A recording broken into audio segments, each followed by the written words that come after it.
क्या आप जानते हैं कि आप पूर्व जन्म में क्या थे?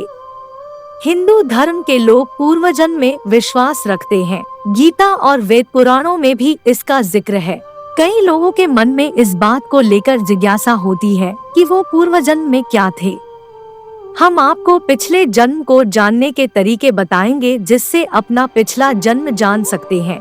तो दोस्तों, स्वागत है आपके अपने चैनल जिंदगी एक कश्ती में। पिछले जन्म जानने का एक सरल तरीका है जाति स्मरण का प्रयोग करके।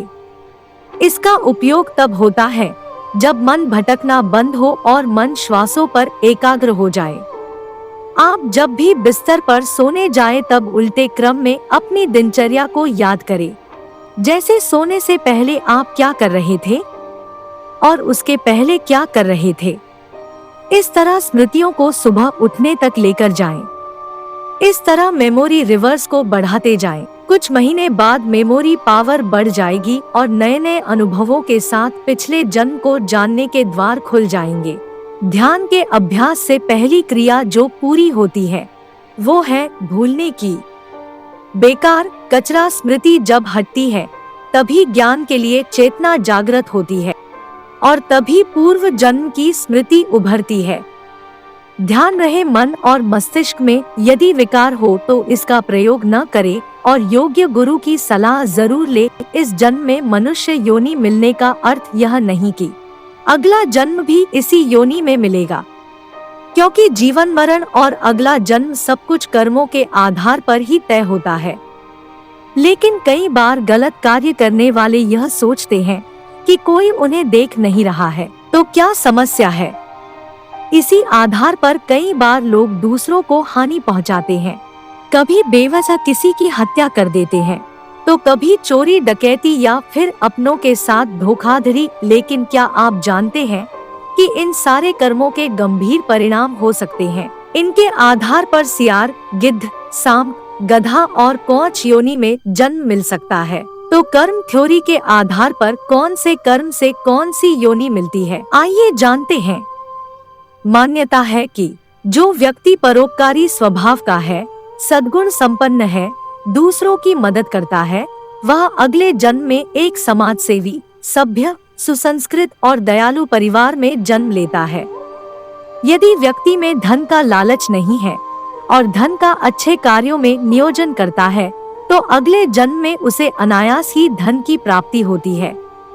यदि व्यक्ति बुद्धिमान है, विद्या दान करता है, वह अगले जन्म में किसी भी विषय वस्तु को बहुत जल्दी सीख लेता है।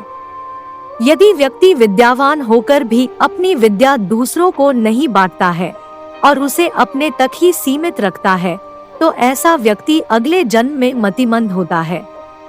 यदि व्यक्ति धन के प्रति बहुत ज्यादा आसक्त है और वो अपने पैसे को खर्च नहीं करता है, इस मोह के कारण वह उस धन से अलग नहीं हो सकता है, तो ऐसा कहा जाता है कि वह सर्प बनकर उसके आसपास मंडराता रहता है।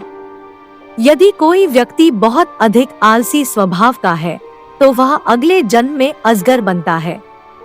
यदि कोई बहुत अधिक विषवासना में डूबा रहने वाला है तो उसे काम की अधिकता के कारण और उन्हें लगता है कि उन्हें कोई नहीं देख रहा लेकिन ऊपर वाला सब देखता है।